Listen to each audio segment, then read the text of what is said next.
It was clear at the time of this call that the former president had his sights set on January 6th. Listen to this portion when he told Francis Watson about a very important date. Do you think they'll be working after Christmas and keep it going fast? Because, we have that date of the 6th, which is a very important date. That important date, of course, was the joint session of Congress, where Georgia's electoral votes would be counted for Joe Biden. A little over a week after this call to Francis Watson, the president was finally able to speak with you, Secretary Raffensperger. Bear in mind, as we discuss this call today, that by this point in time, early January, the election in Georgia had already been certified. But perhaps more important, the President of the United States had already been told repeatedly by his own top Justice Department officials that the claims he was about to make to you about massive fraud in Georgia were completely false. Mr. Secretary, the call between you and the President lasted 67 minutes, over an hour. We obviously can't listen to the entire recording here today, although it is available on the Select Committee's website. But we'll listen to selected excerpts of it now so that we can get your insights. Let's begin with the President raising the thoroughly debunked allegations of suitcases of ballots. In an official voter box, they were in what looked to be suitcases or trunks, suitcases, but they weren't in voter boxes. The minimum number it could be, because we watched it and they watched it certified in slow motion, instant replay, if you can believe it, but had slow motion and it was magnified many times over. And the minimum it was 18,000 ballots, all for Biden. These are the allegations that the Department of Justice, the Attorney General, the Georgia Bureau of Investigation, and your office had all said were false. Is that right? Correct. And even more importantly, when B.J. Pack resigned as U.S. Attorney of the Northern District, President Trump appointed as acting U.S. Attorney of the Northern District Bobby Christine. And Bobby Christine looked at that, and he was quoted in the AJC that he found nothing, and he dismissed that case early also. Thank you, Mr. Secretary. The President references suitcases or trunks. Mr. Sterling, were the objects seen in these videos suitcases or trunks, or were they just the ordinary containers that are used by election workers? They're standard ballot carriers that allow for seals to be put on them so they're tamper-proof. And finally, the President claims that there was a minimum of 18,000 ballots somehow smuggled in, all for Biden. I take it, gentlemen, that was also categorically false? There's no physical way he can know who those ballots were for, but secondarily, Fulton County for years has been an issue in our state when it comes to elections. So they had a very difficult time during the primary, in large part because of COVID. So we had put them under a consent decree the Secretary got negotiated, where we had a monitor on site. And his name is Carter Jones, and he took a notation. He had gone from State Farm to the English Street warehouse to look at election day activities, but before he left the State Farm Arena, he noted how many ballots had been counted on each one of the machines. And when he came back after we found out they were working again, he took note again when they closed. And I believe the final number was something around 8,900 total ballots were scanned from the time he left to the time about 12:30 or 1 o'clock in the morning. So way below 18,000. Let's play the next clip. I heard it was close. I said, there's no way. But they dropped a lot of votes in there late at night. You know that, Brett. Mr. Secretary, did somebody drop a lot of votes there late at night? No. I believe that the President was referring to some of the counties when they would upload, but the ballots had all been accepted and had to be accepted by state law by 7 p.m. So there were no additional ballots accepted after 7 p.m. Let's play the next clip in which the President makes claims about so-called dead voters. The other thing, dead people. So dead people voted, and I think the number is in the close to 5,000 people.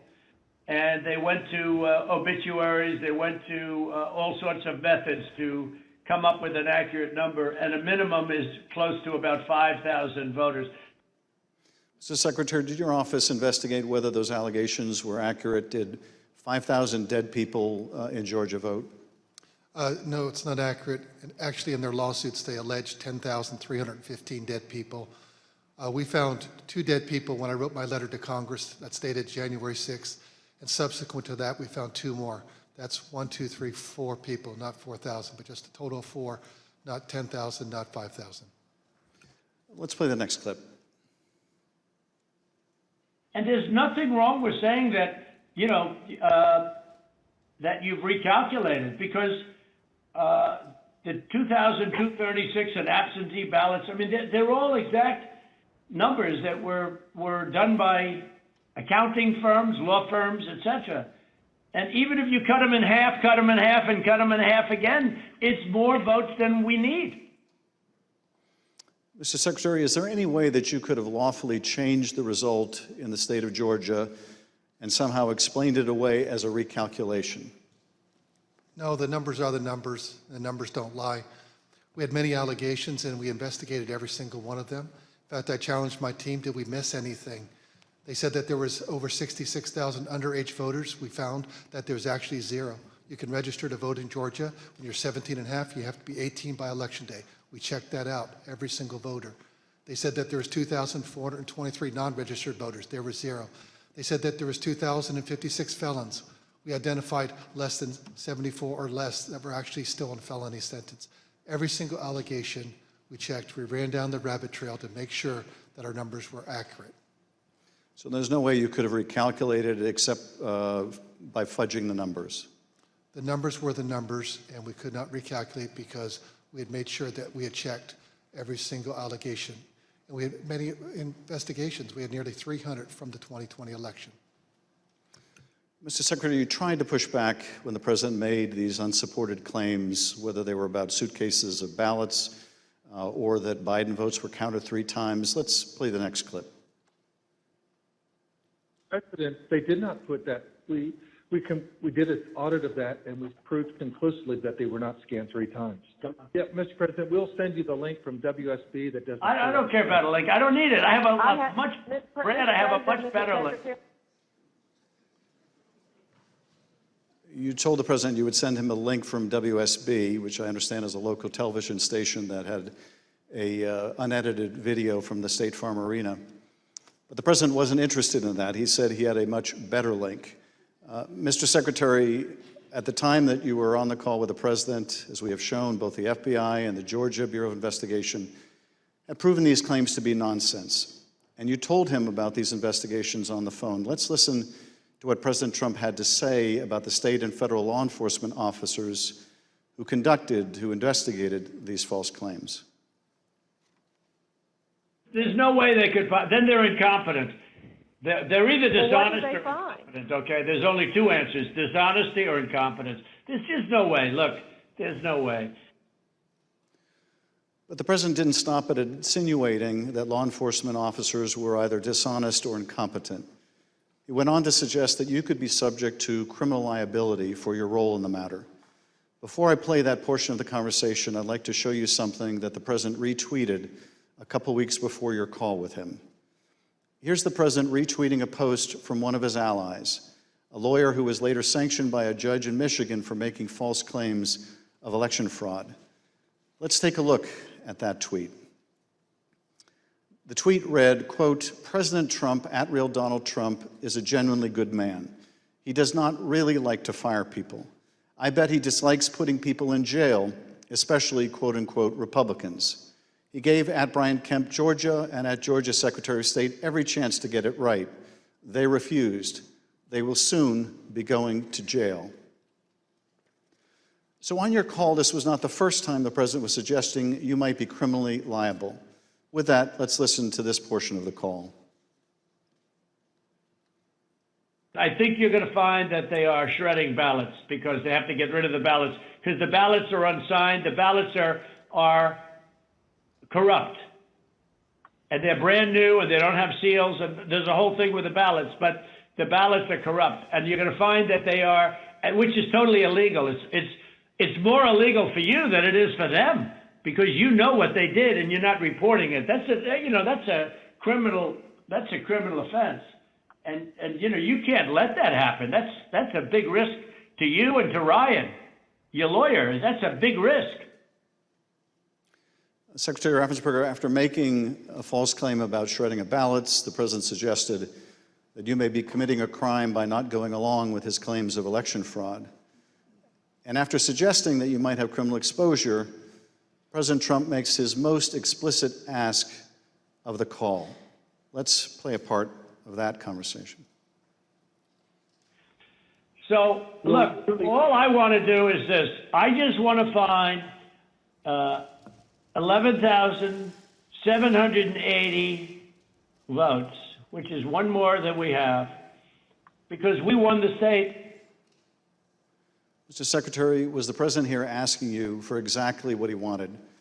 One more vote than his opponent. What I knew is that we didn't have any votes to find. We had continued to look.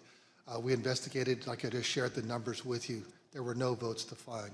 That was an accurate count that had been certified. And as our general counsel said, there was no shredding of ballots. Mr. Secretary, after making this request, the president then goes back to the danger of having you deny these allegations of fraud. Let's listen to that part of the clip.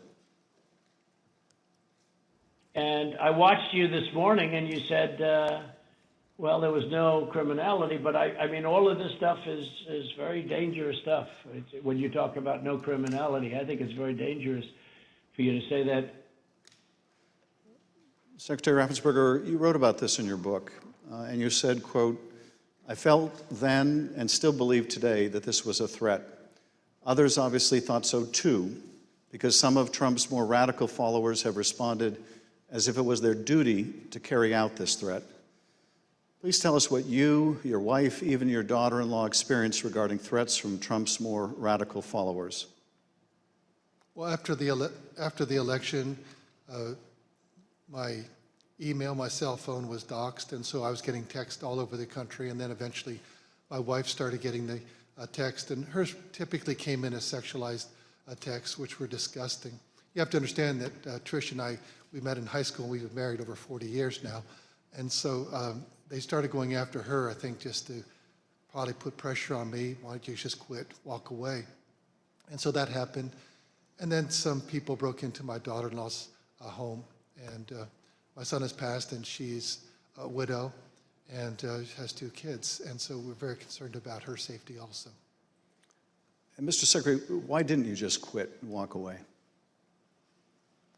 Because I knew that we had followed the law and we had followed the Constitution. And I think sometimes moments require you to stand up and just take the shots when you're doing your job. And that's all we did. You know, we just followed the law and we followed the Constitution.